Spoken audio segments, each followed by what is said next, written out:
Like they're all over the place. I shouldn't be surprised. No. Of course they Well, are. so Why wouldn't they be? one of these can be a pre-flight item, and it's not So even. I will say we don't have to cover anything about the betas. I was just going to mention that I was running all of the betas except macOS beta. Actually do want to talk about that because it seems it's timely. Not that we aren't trying to be timely, but I did watch.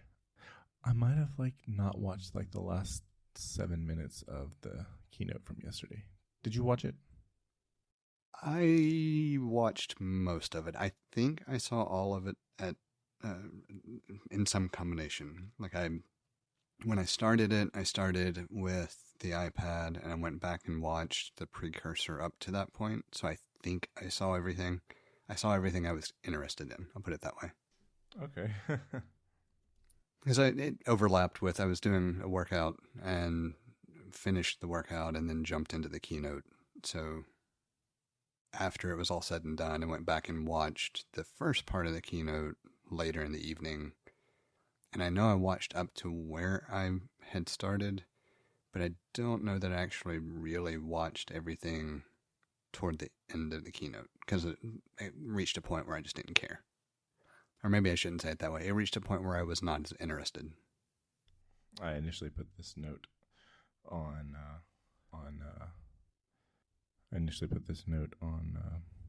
using my phone, and I didn't really. So I guess I have two, even though it's not there. There's a second topic I wanted to drop in there, but I had two pre-flight, topics that are just things I wanted to mention to you, and I already mentioned it to you in earlier today. By earlier, like an hour ago.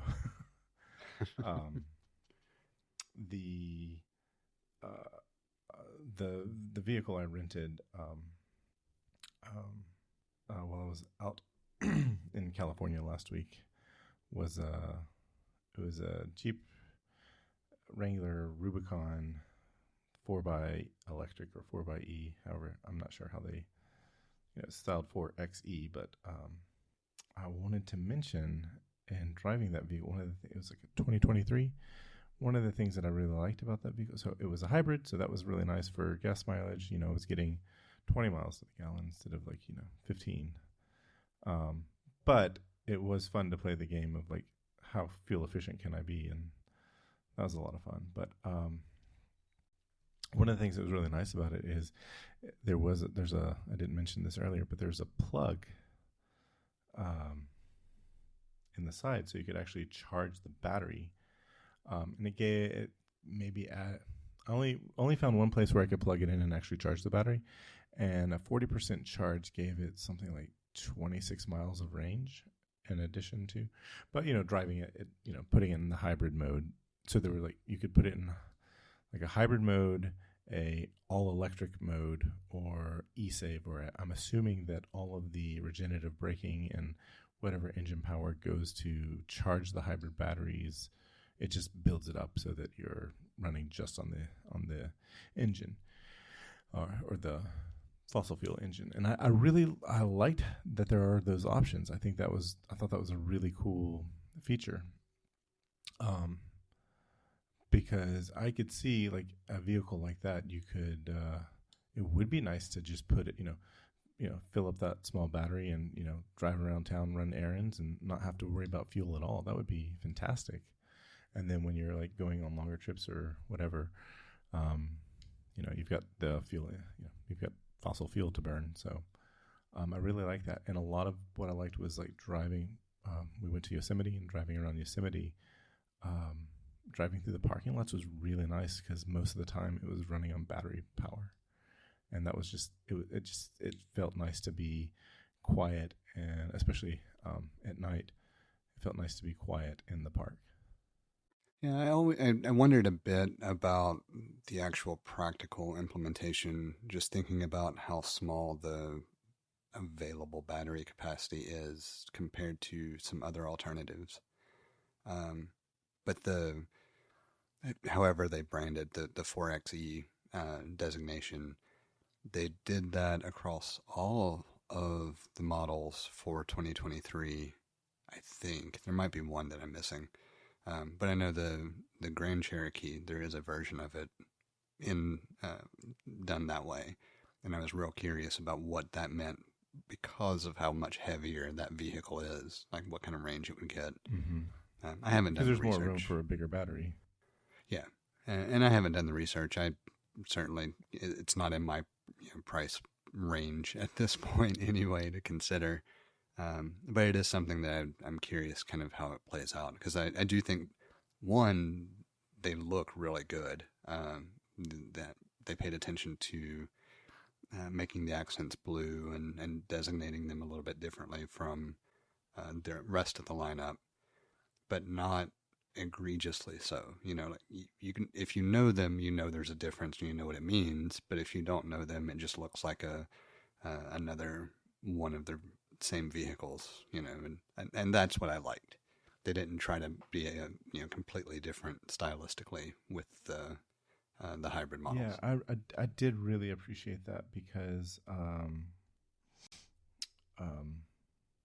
it made it.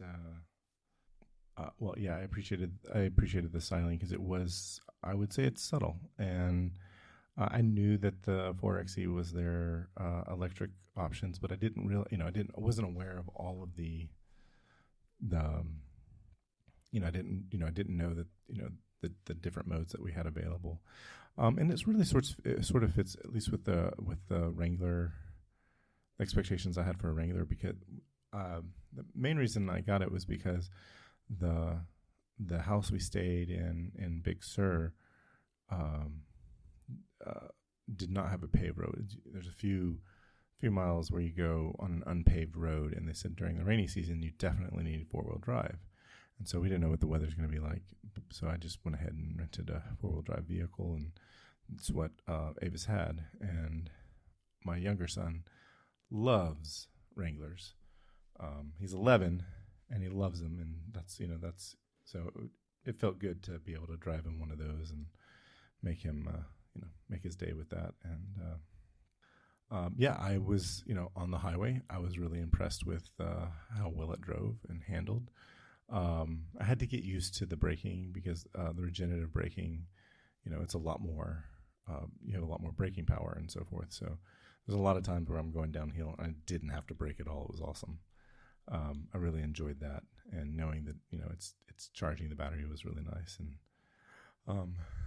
we had to it was really nice. I think it's the implementation that I saw was really good. And these Wranglers, they have like a little 4-banger inside of them to burn fossil fuel, and a small engine like that is you're gonna feel it. Especially I'm coming from a V8 from the mid 2000s. That's what I have at home, and so coming into this little 4-wheel, this little inline 4 is like.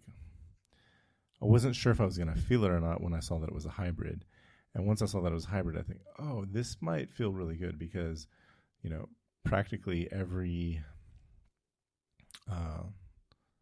time you start driving, it's electric power. And then you get up to speed or you discharge the battery enough that the engine, the fossil fuel engine kicks in. And it was pretty seamless. Like, I could only, most of the time, I had to look at the the tachometer to identify when it was running on battery versus a fossil fuel engine. So it was a really good implementation, and the options were good. And it had even it's default. You're driving two-wheel drive high. I'm assuming it's rear-wheel drive. I'm not sure, but I'm assuming it's rear-wheel drive, and it's just 2. But then they had a 4 hybrid. So I thought it was going to be 4 high but it was a 4 hybrid, which the computer was doing work to. If you put it in 4-wheel drive, it will actually use 2-wheel drive to maintain fuel efficiency if it's needed. And then you have 4-wheel, you have 4-wheel low. And then on top of that, it had a rear differential locker and the option to do, you could either turn the rear differential locker on, or do a front and rear at the same time. There wasn't a way to do just the front, but so there were a lot of options, and it felt like having all the battery options just fit in with that. Nice. Yeah, I will say that I am coming from being a Toyota person, Forerunner driver for the last two vehicles, and presumably the next vehicle I get. I am very open-minded about Jeeps. Yeah, I think. I mean, I don't know for sure where the R&D lines and all blurred over the different ownership groups and how much stayed the same. I certainly haven't done any research in that. But it feels like when things were Mercedes influenced, they did a lot of good work around the 6-cylinder engines that Chrysler ended up using throughout most of its associated brands and lineups, and tooling that in a way that made it effective regardless of which vehicle it was in, for whatever tweaks had to be made across different ones. And then when that was subsequently sold to Stellantis, who owns Fiat, I guess, is their big one, or most recognized one in the States, maybe a couple others, but that ownership change seems to have increased quality where it might have slipped a little bit with Mercedes. And the only reason I say that is because some insiders with Mercedes who have said that especially in their electric vehicles, quality has slipped considerably. Interesting. When did Fiat become a subsidiary of Stellantis? Any idea? No clue. I'd have to go back and look. And it may not, I think it was Fiat, but it may not be. No, It may be. They are. Okay. The reason, because I think they also, it's Renault and somebody else too, like some fairly popular European brands. Well, one of the reasons why is because I remember, Fiat had for a long time been owned by the owners of Juventus. I didn't realize that. Yeah, I watched.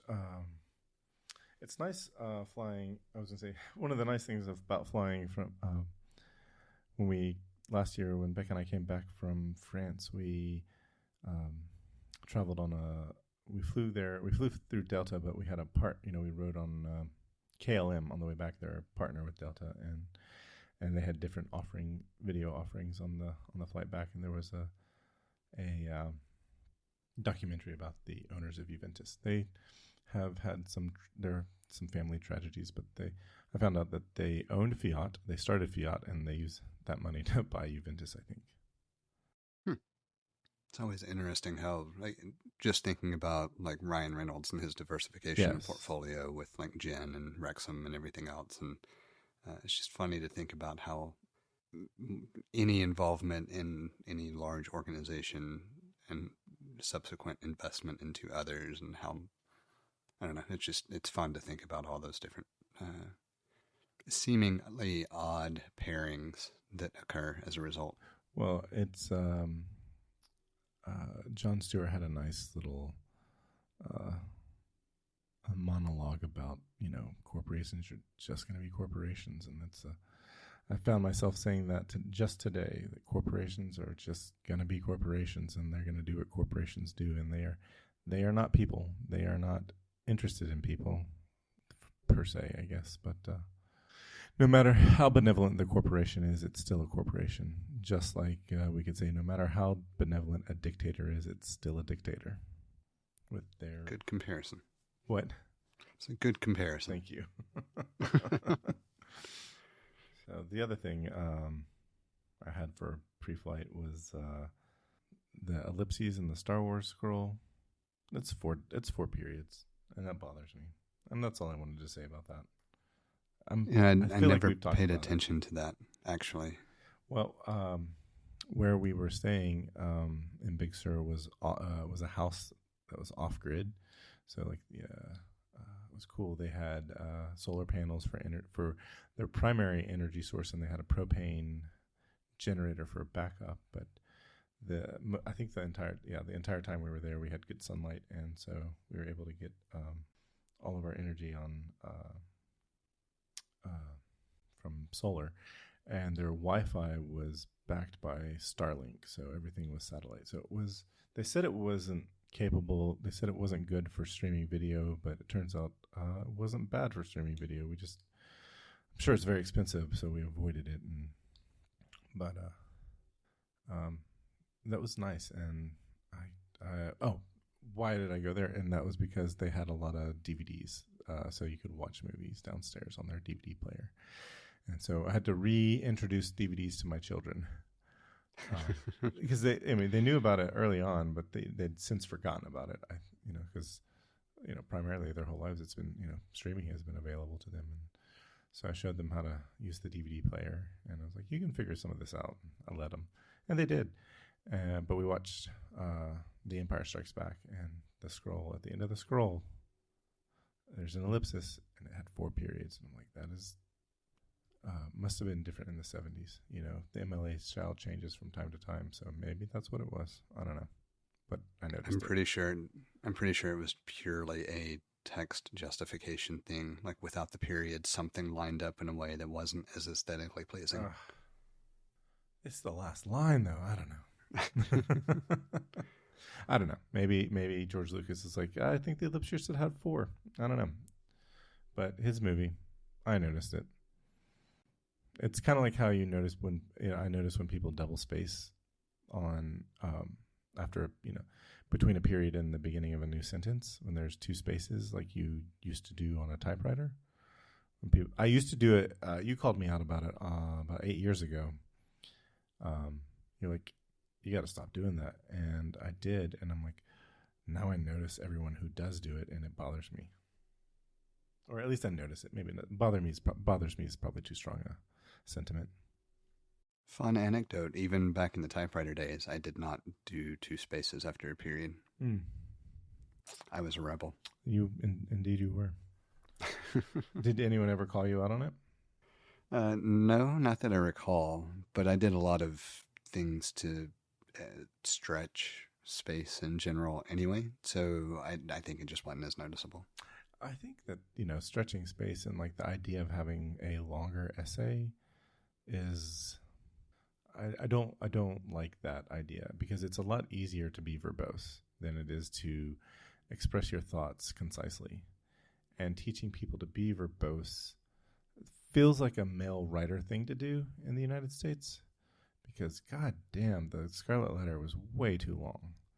But I just remember from the movie A River Runs Through It, the father's teaching his sons how to write papers, or his older son how to write a paper, and he would ask him, okay, now rewrite it but half as long, and he went through that cycle several times, and it was just like, it is harder to write to take the same thoughts and make them concise. So I don't know how writing is taught anymore, but I feel like those who are like wanting us to write long papers are like, well, you got it wrong. But I guess you do have to give kids some sort of students some sort of metric to aim for, to include the correct amount of information. I always had problems with papers in general because I kind of took the approach of, if I can prove a point and I can do it, in half a page or a page or whatever, maybe it takes me 10 pages for this particular thing. As long as I prove my point, what's it matter how long it is? And I guess for me, the bigger question was, is it something that actually is supported and conveyed in a way that makes sense, and in the interpretation is clear, or is it not? And that's the important thing. And so even if I had like page limits or anything for papers, which of course, like everybody else, I had plenty of assignments where it was have to be between this and this number of pages, I always ended up short of whatever the low end was by a little bit. Like I always pushed that boundary on purpose, and just to see if I would get called on it. And I only did it, excuse me, I only did it when I had a very strong case that I made and plenty of support for it. If I felt that my case was weak, I would go toward the longer end. It's so that I could add extra stuff and make it seem like it was more of a supported idea. And two, because the longer you go, the less likely they're going to read the whole thing anyway. Like That's I true. can't tell you how many random sentences I snuck in just to see if it would be caught. I always had I numerous times I had a professor instructor who was like, "And I will be reading all of this. I will read your random sentences in here," and she would say them. But at this point, I'm gonna assume that they are saying that just to say that, so that we would write the whole paper, and they weren't actually going to do that. Just a double fake or whatever.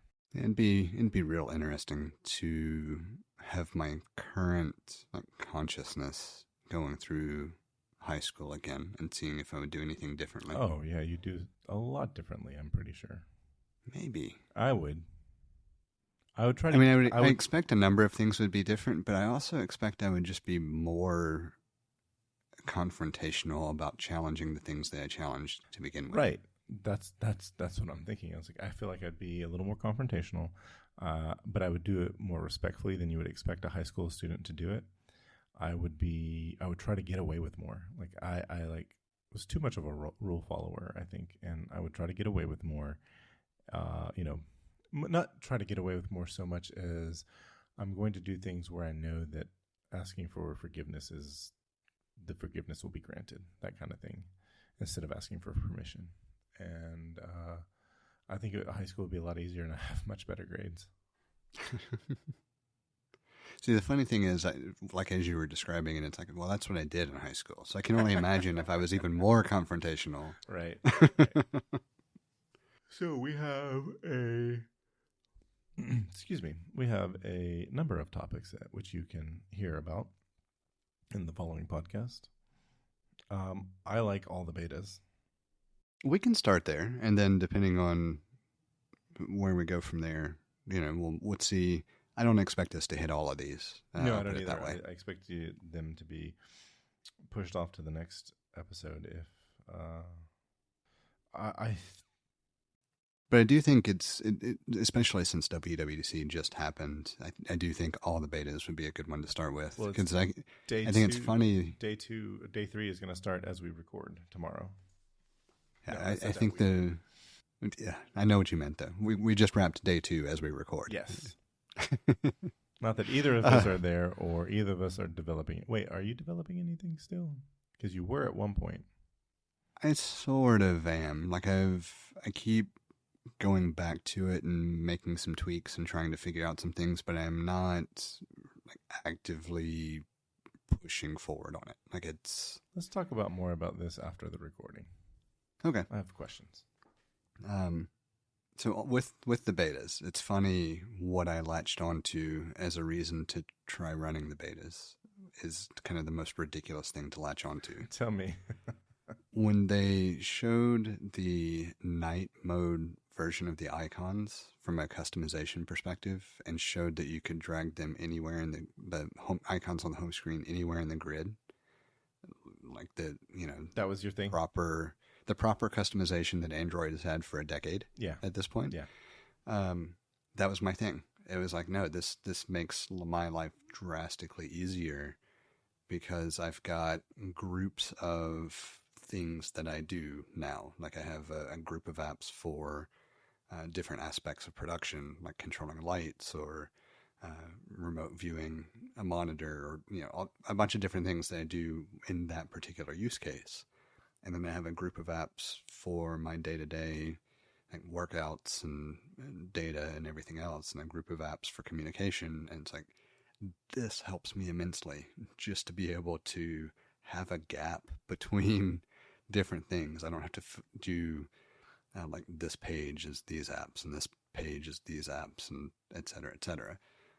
And a group of apps for business. And so I haven't done it yet, but having that ability to go back and create easily accessible and identifiable visual representations of the things that I need again, instead of having to rely on remembering muscle memory for where that app icon is. That was my primary thing. Second to that was the intensity tracking with workouts and the Vitals app. Yeah. and just having those data points and figuring out what that looks like, that was the other big thing. And so I decided to update my primary phone to iOS 18. My watch is running watchOS 11, and I started with the iPad uh, and updated it first to double check that a couple of apps that I absolutely had to have working would still launch and work on the iPad. And if so, then I would trust trying to update the phone. And so the iPad was my test bed to make sure that the couple of things that I just could not have not work still worked. Which I say that, but I also have a secondary phone that I'm not updating for business purposes that I could turn around and load the apps on and be okay. So it wouldn't have killed me either way, but still, it would have hampered my workflows. Yeah, I honestly am not surprised that the app icons and the night mode and tinting and so forth was your impetus to update and try the beta. I say that because it's a nice. I mean, it's like you said, Android's had this forever, but I think the whimsy of it. I think when I see things that are whimsical, I really, whether I like it or not, I can truly appreciate them for like trying to put fun back in, trying to put fun and whimsy back into everyday tools. Having a screen that you can change and be practically whatever you want on the screen display. I mean, that's nice. You can't really, it's a lot harder to do that with a hammer. You can, it's possible, but it's more difficult. The first thing that comes to mind for that example would be like, well, I'm going to use I got a hammer that looks like Mjolnir that I use to just hammer in nails, and that's fun. So, but you have to get something specific for that, and so I really appreciate the whimsy here. And that kind of reminded me of something. Have you seen a Cybertruck out on the streets? I've seen one. Okay, silver. Yes. Yeah. They're all silver, aren't they? No, they come in colors.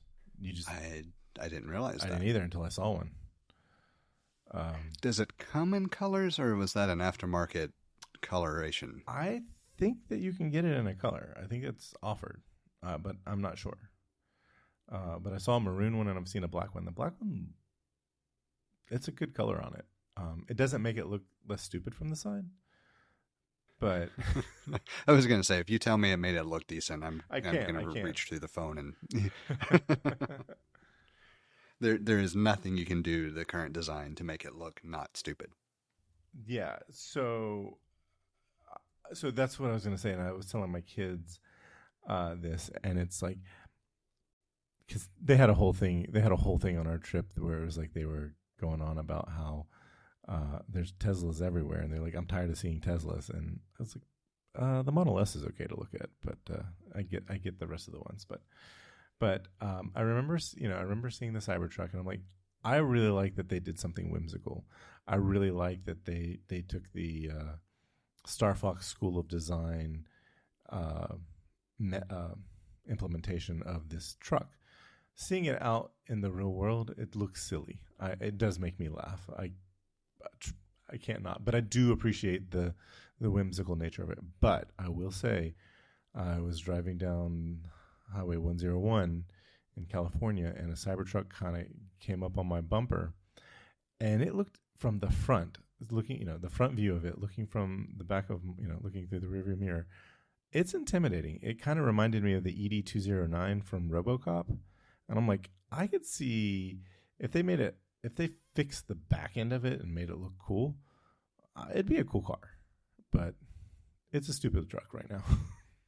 Yeah, I mean the back half of it is what looks so horrible, right? And it's because it's not functional. Well, I mean, it just looks silly.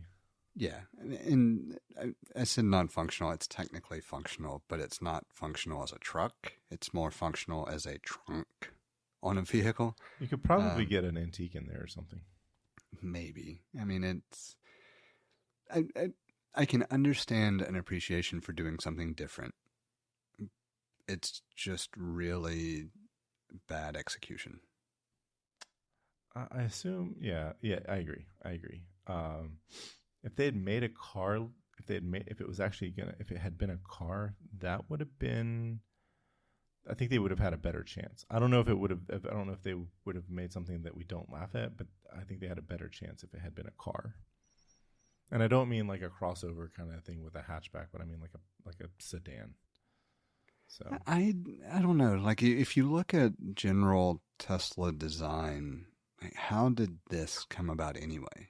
Because it doesn't match the rest of the design language right, well, I mean, at all. I don't really feel like, I mean, I can see how you get the Model 3 from the Model S, but I don't really feel like they match either, because the Model 3 I think is a rather ugly vehicle, whereas the Model S is, I think, an attractive vehicle. Yeah, I mean, I can agree with that assessment. I don't necessarily think any of the others are horrifically ugly like I do the Cybertruck. Like, I say that as someone who like looks at other car manufacturers with kind of similar disdain. It's like I don't really care for Hyundai or Kia styling on most vehicles. Um, there are a couple that they've done that I think actually look pretty good, but generally speaking, their design principles just don't appeal to me. Mazda is questionable a lot of times. Like their general designs, while they seemed fine, just don't appeal to me, right? No, they don't appeal to me either. So And so I can see that with the other Tesla models, but I don't see it with the Cybertruck at all. Like it's how stupid can we make a vehicle look and see if people still buy it? Is what feels like was the design impetus. Um, and that is being overly harsh, I think, in my criticism, but that's what I get from it. yeah, I understand that. I will say the newest model, the newest refresh of the Model 3 looks a lot better than the previous ones, but it's more in line with the other vehicles, where the Cybertruck, I mean, in name and design, sticks out completely. So I don't like Space Karen, so but that's not why. It's not why I dislike the. It's not why the Cybertruck makes me laugh. It's not because that their CEO is a tremendous jerk, but it's just I like what they were going for, but they didn't quite get it right. That's what I would have to say. It kind of reminds me of was it Nissan who did the Xterra? Yes.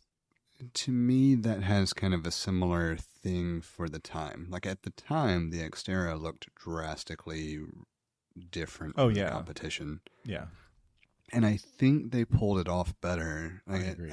I don't necessarily like the Xterra, but I do see and appreciate their decisions with how they made it. And it seems like if the Cybertruck hadn't tried to be so angular, for lack of better descriptions, then Like a stealth bomber. Or well, stealth I fighter. mean, Well, the stealth fighter was really cool. right. Like I get the angles being something that could have contributed to what maybe the look they were going for, but there's something about the implementation that's just too It's off somehow. it's too 8-bit looking. Yeah. Well, like I said, it looks like the ship out of Star Fox. Yeah, I chuckled a little bit to myself when you said that because it perfectly matches. Like you could just swap the skin in Star Fox and it would work. I saw somebody say it's they use the polygon they use the polygon tools for the original Sony PlayStation dev kit to design this truck. I saw someone say that somewhere, and I thought that was funny. It's almost like if they had just taken it from an 8-bit design to a 16-bit design, it probably would have been okay. Mm-hmm, mm-hmm. But that made me think of I think somebody posted this on Instagram. I'm sending you. One of them was I think that's a legitimate dumpster on wheels. It certainly looks like it. Yeah, but I don't think they meant it to be looking like the Cybertruck. I think that existed before the Cybertruck, and I love the comment with it. The resemblance is uncanny. But the first comment was fantastic. That's hilarious. Show me on this doll where the Cybertruck touched to hurt you. Points at eyes. um, I loved it. I do think I've seen a dumpster very similar to that before, though. So I don't think that it's. I don't think this is a Photoshop job or anything. I think this is a legitimate wild picture of a mobile dumpster. Anyway, that was a big aside from whimsy. Yeah. So I will say that I had my interest peaked in the betas from a couple of other little things too, but nothing that would have been enough to tempt me to try running the betas had it not been for the other two that I already mentioned. And so one of those was the Passwords app. I just wanted to see how it compared. Really just to know if I could theoretically not pay for 1Password, or if I would want to keep it. And I think I don't know. I'm kind of a creature of habit when it comes to apps. So 1Password would probably keep me for a while longer. But it does look like the Passwords app is very well thought out and executed, just at a couple of glances. The other being some of the just visual tweaks to the calendar. They didn't go into that at all. I happened to stumble across a screenshot somewhere, and it's just a slightly different design look when you're looking at the month view that I don't know if I like or dislike, but it was...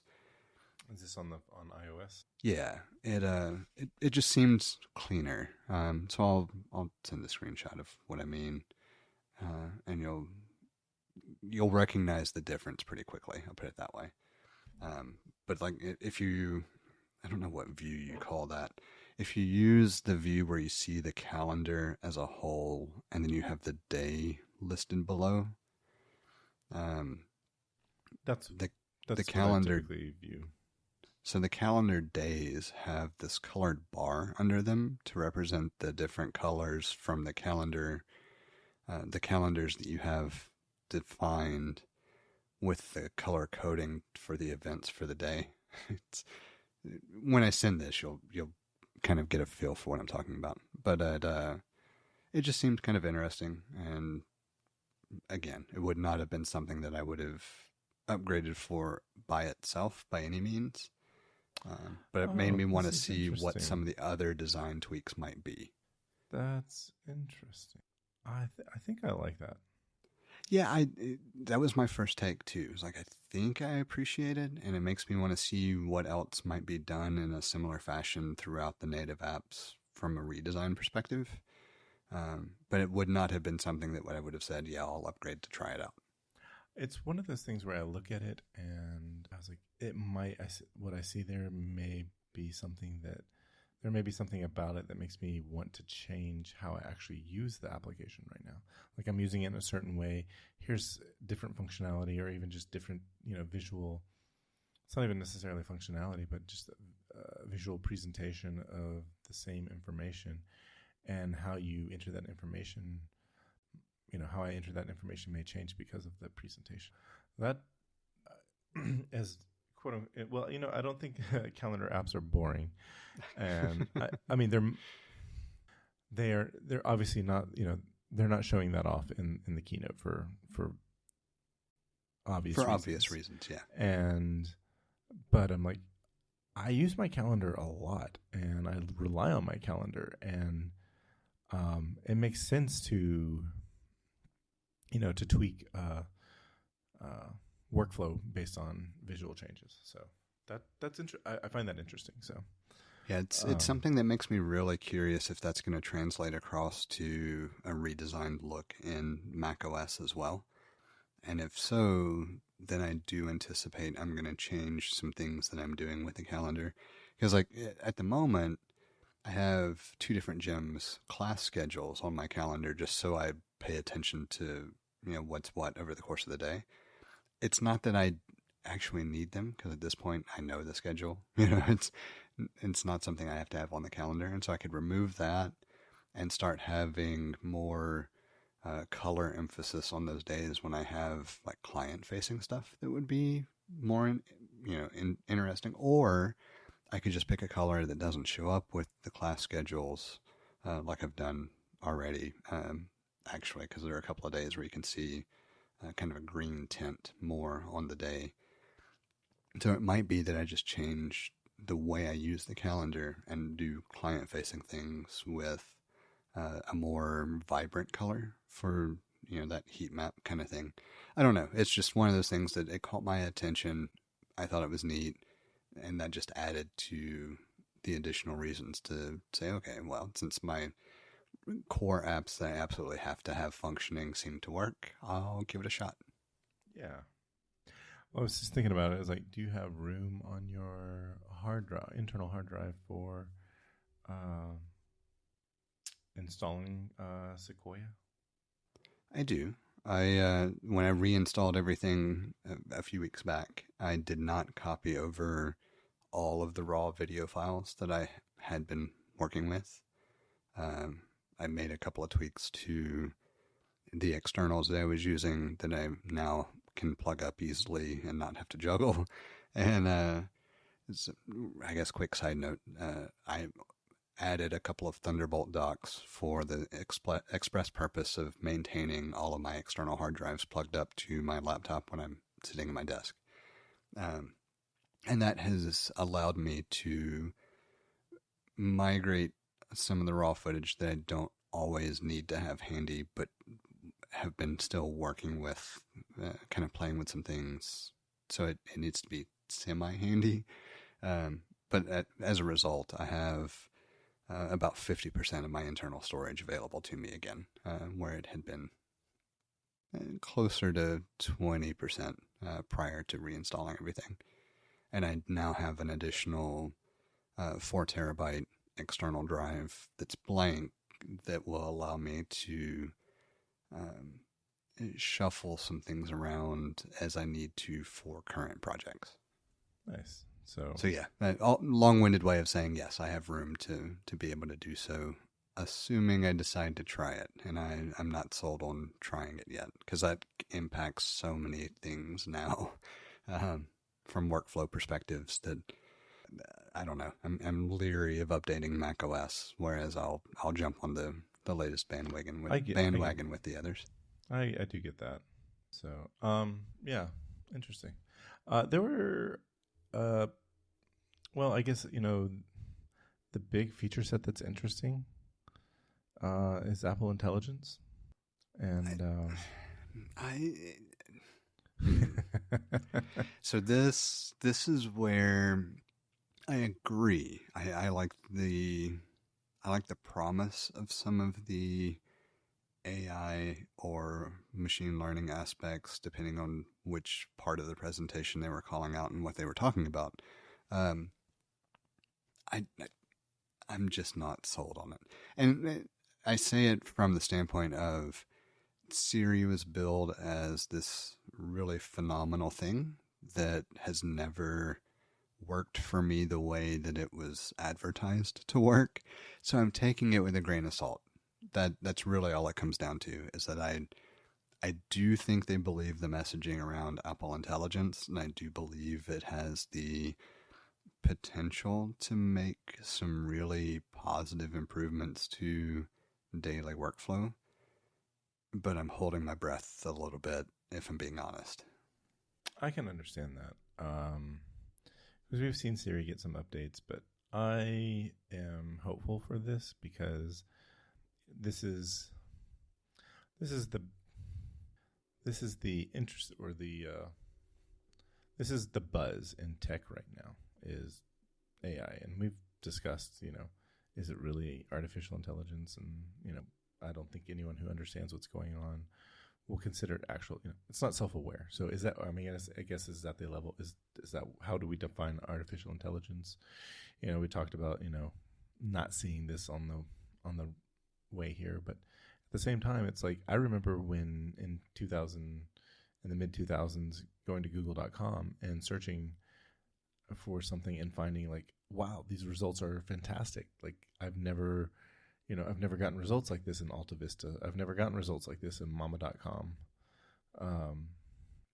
So this feels similar to that, except for more in depth. And I like it. I like the features. I think that there's a lot of good things. It's like, you know, having your computer help you with grammar and clarity, and is, you know, the next thing above spell checking and so forth, and also, you know, having it help with conciseness or changing the mood or the tone, or, you know, whatever. It's the next, you know, it's an iteration in computing. Yep, and I agree. I really do like the promise that it brings, especially thinking about now how communication for me is more important than it maybe was previously. You know, like working for a company, communication can be a difficult thing, but it's generally speaking, my normal communication style was not going to cause me grief, right? Maybe one or two exceptions here and there, but uh, now trying to cater messaging for marketing purposes on one platform, or uh, something that would be enticing to a potential client on another platform, or, you know, having these disparate audiences that I'm not necessarily accustomed to writing for.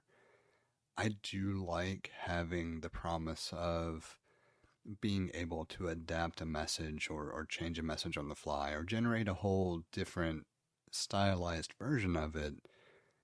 I'm just not sold on how good it's going to be. And I say that as someone who has played fairly extensively with uh, most of the models of what OpenAI has done with ChatGPT. And I've seen those steady improvements, and especially in the more recent models, I've gotten good results with things that I've asked of it. So I'm not saying that the underlying technology is bad by any means. It's just that I'm not 100% certain that Apple will deliver what exactly they're trying to sell me based on past experiences. For example, one of the big things that I saw with the keynote that I love the thought of is a contextual aware Siri, because that's pretty huge. You know, being able to follow up requests and it act on things based on the what has previously been stated is a drastic departure from what we've had Well, up to this yeah, point. we were expecting that 13 years ago. Yeah, and so I'm hopeful. I'm trying not to write it off as pessimistic as I might be, because I do think, like if you look at iCloud services as a good comparison, they started out pretty bumpy. um, They did. that's putting it nicely. And there I are some folks that never still don't trust iCloud. and I never really experienced problems with them, but I was aware of the problems and I saw the problems with other people. And so knowing that transition and seeing how long it took to get the promise of those services correct in implementation has me thinking this might be similar. But at the same time, Apple has had experience with this, you know, for over a decade with Siri. You would think that this iteration would be the, hey, we learned from our mistakes and we're doing it right from the get go with this one. So I'm hopeful. I really am looking forward to seeing what that actually means in the day to day, and leveraging it for whatever I can leverage it for. But I'm just, any other company, I don't know that I would be quite as skeptical, as just because Siri got to be such a pile of shit for me. And Right. you know, I hate to be that dismissive of it, but that's really No, what it comes no. down to. We were, you know, when it was first released on the iPhone 4S, it was in beta, and it never felt like it ever came out of beta.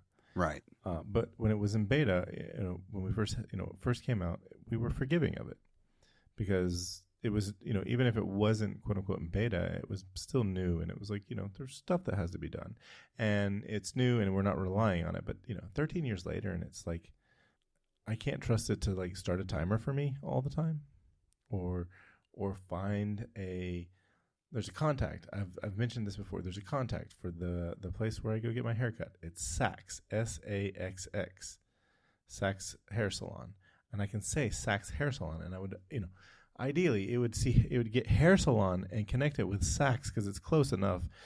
But I have never ever been able to get Siri to dial that number for me, and that's so frustrating because it's really simple.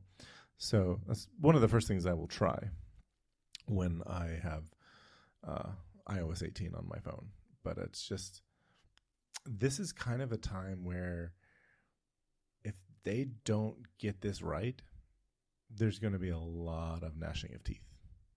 So I'm hopeful because a lot of other folks are getting it right.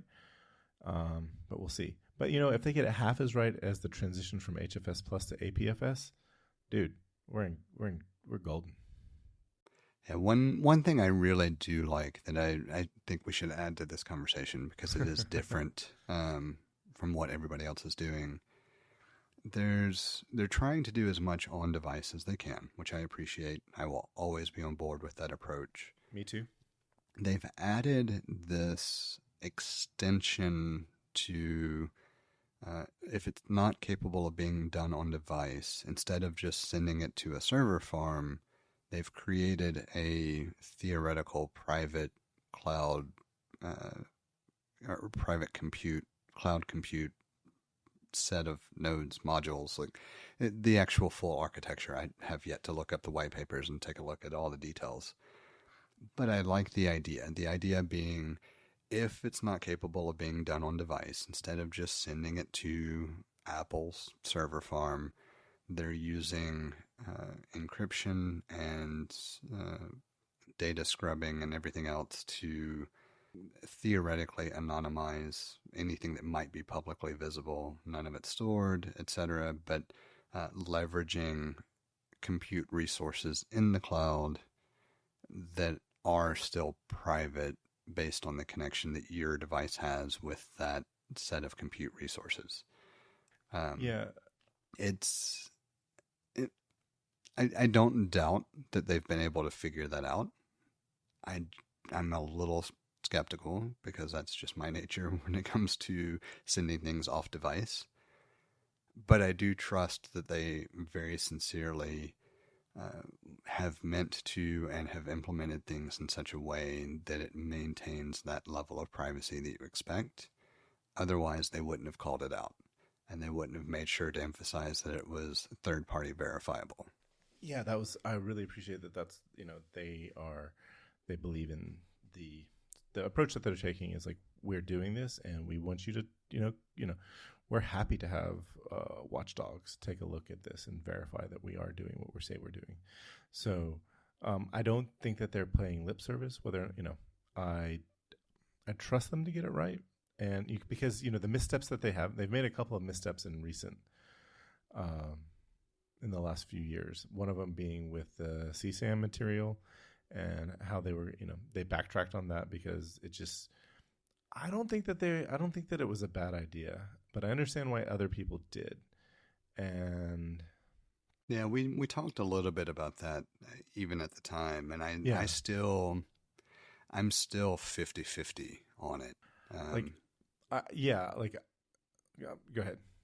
Well, I don't think we need to necessarily rehash it. It was just, it's worth noting that as privacy focused as I am, I'm still somewhat in favor of their desire to combat CSAM just because of what it is, first and foremost. But above and beyond that, I didn't necessarily think their approach was wrong.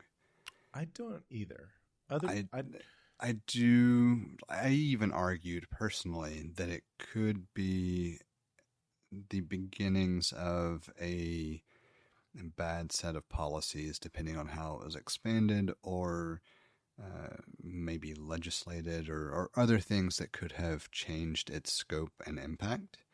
So I do understand why people were arguing against it from that perspective, but I'm not completely sold on either side, and that's all I was going to really get into. Is just that me being as skeptical as I am of a lot of things, I still saw value in it. I don't think that I could have said it any better, so I won't try. I was gonna say I do like the idea of what they're doing. The positive things that I see here. It's like if we do need to use off-device servers to process. I do like that it's like, we're trying to break up your data so that it's, it can't, we want it to be safe. We want it to be secure. We want it to be private. And they're only sharing certain pieces with these servers over here and this other piece with those servers over there based on, what you're, I'm assuming these are, they're calling different feature sets from various servers or nodes or I don't know. To do individual pieces. And I think that seems like a clever way of doing things, and the idea of trying to keep it protected and not ever leaving records of it there. I think that's great. And I hope that it works as well as they are saying that it does. And I hope it's as private as they're saying that it, because that's going to be really valuable. And the other privacy misstep that they made was like there were recordings. It was Siri recordings, if I'm not mistaken. Yeah, I mean, I understand the statement. I find the argument weak only because it was something you had to opt into. And I get that it was maybe not clear what you were opting into specifically.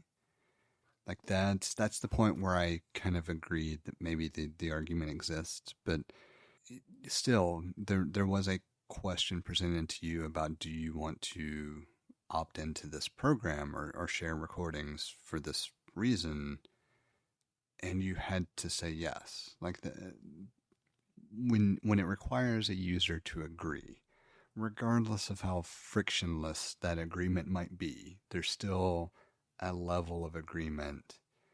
I tend to side with the company over the user because the user has to click yes. Now, what I can't remember, and this may be where the argument came from, it does seem like that might have been triggered to be a part of the program as a default setting at some point.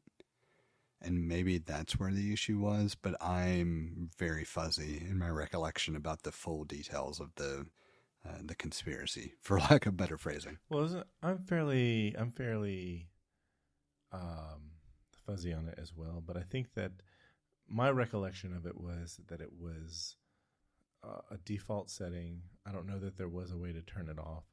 I don't know that they were. So I'm just going to jump in. I do know you could turn it off. That was unequivocally an option. What I can't remember prior to it becoming, bubbling up in the media. Yes. What I can't remember is if it was default on or if it required a yes prior to that bubbling up, and then after it bubbling up, it defaulted to no and required you to opt in. Well, I don't remember either. And really, the thing that I was more interested in about it is that when it was like, hey, we don't, you're the privacy company and this doesn't feel like it's in line with your values that you have told us, they came out and said, yeah, I think that, it was the vibe that I got from the response was, yeah, you guys are right. We are the privacy company and this doesn't feel like it's in line with our values. Let us change. Let us make some changes. And I felt like it was handled well in that regard. And this is just me trying to remember from the feelings that I had, not really the facts that were out there, but I just, based on at the time when I was more familiar with the facts, that this is the feeling that I had. Whether it's right or wrong, I don't know. It doesn't matter. But I've never read an end user license agreement when installing iTunes, so there's also that. Yeah, I haven't either. But I've trusted other people to do that for me. So I do think then, just based on how you're recalling it, I think the issue is that they initially shipped with basically the flag to share recordings being enabled, and then after it bubbled up, they reversed that. They shipped with it disabled and required to opt in or asked about opt in. Either way, What I do remember is that it seemed to me like it was overblown based on what the program was actually doing, where the verbiage was specifically that a recording may be shared for determining accuracy in transcription or something to that effect. And it wasn't necessarily a given that recordings would be shared. But I do agree that that's, if you're not asking for permission or opt in, I agree that that's a problem. Yeah, I think when you, especially when you are the privacy company, it should always be, here's this thing that we'd like to do for the benefit of you and everyone else, but you have to opt in. There needs to be the appropriate amount of transparency. It's like you don't get to see how we're doing it back here, but here's how it affects you. It needs the that kind of transparency, and everything, everything with Apple that isn't perfect is always going to be overblown. It is now the nature of this company, and so I agree with you. I think it was overblown, but I think they handled it the right way. So I think I would take this another step just to bring it back to what we were originally talking about with Apple Intelligence. The privacy aspect is the part that I actually trust Apple the most with. To me, they have earned the reputation for being privacy focused, and they haven't deviated from that from a implementation standpoint enough for me to question that being a central value. And so I do trust them with my data as opposed to how I treat certain other companies. My entire hesitation about Apple Intelligence has nothing to do with the privacy aspect and everything to do with, can it deliver what they're saying it can deliver? The sheer final implementation piece. And I am hopeful for that. So we'll see. I haven't played with it much because this is one of the few features from my perspective that I shouldn't try to test during the beta period. And it may work great. I haven't tried anything specific to it, so I don't know for sure. But to me, that feels like we're not necessarily going to flip the switch on everything that's available until we're ready to release the OS to everybody.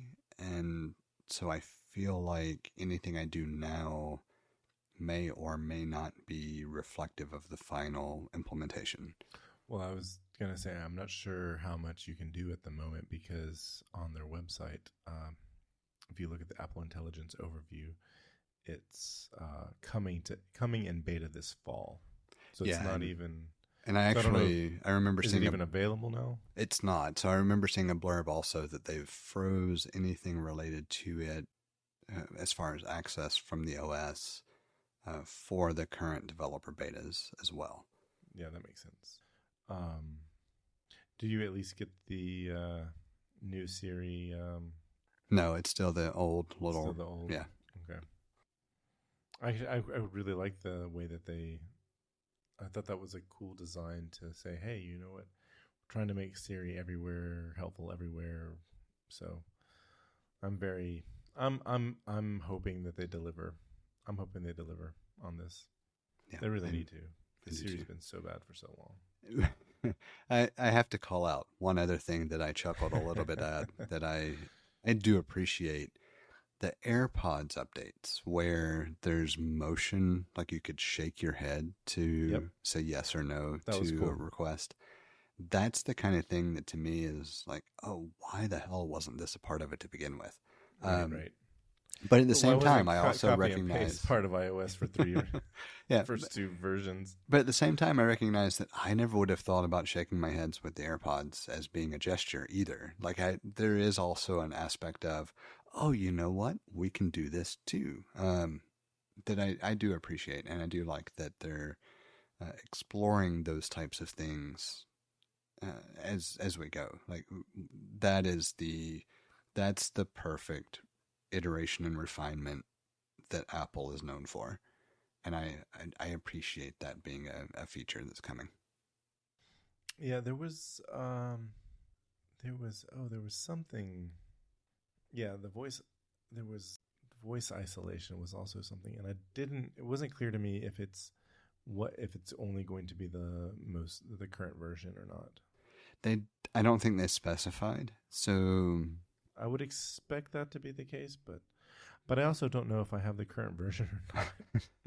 I don't know. I know I don't have USB-C case, so that's not a. But I don't think when they added the USB-C case, they didn't update the AirPods. But so I don't know if I have AirPods Pro or AirPods Pro 2. Yeah, when the case was changed, it was just the case that was changed. The AirPods themselves were the same as the previous iteration. I do have the USB-C case. So I had a set of AirPods Pro that was with the Lightning connector. I had an issue with the right earbud that apparently I somehow damaged via sweat or dirt or who knows what, but it would squeal when you put it in the ear. And I couldn't, even though I read a bunch of different things about, cleaning it and doing other things, I never could get it to stop. So I finally ordered a replacement set of AirPods Pro, and then like 2 months later, it quit doing the squeal thing. So I have 2 sets of AirPods Pro that actually work okay. Whatever, I'm fine with it. I have 1 set of AirPods Pro combined with one phone, one set with another, and it works. But it's strange that they have those weird little problems, and there's not a very clear and concise guide from Apple on how to resolve them. Imagine that from the company whose documentation for developers is somewhat lackluster. But I hear it's better than most. It is. I will admit it is. But being better than most does not mean that you meet the bar. As much as I would like to give Apple grief for their documentation on a lot of things, when it comes to support articles and general troubleshooting for the masses, not tech savvy individuals, it's actually pretty damn good.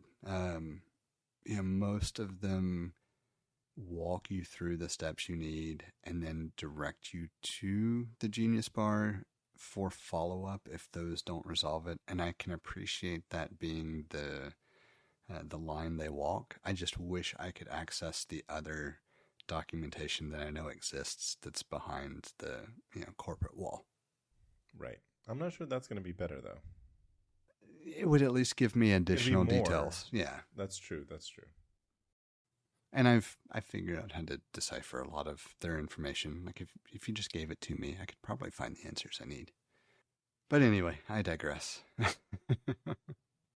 We have a number of different ways set up for you to get in touch with us to provide feedback, ask questions, or just comment in about something we've discussed. You can hit us up on Twitter or Instagram at untitled_hosts, or shoot an email over to untitled.hosts@gmail.com.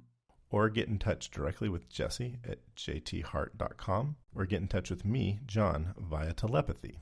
If you would like to support our work or are interested in listening to our new after-show feed, head over to patreon.com/theUntitledPodcast and take a look at the options we have set up. Thank you for listening. We hope you've enjoyed the show. And we hope to connect with more of you as we continue this journey. That's a wrap.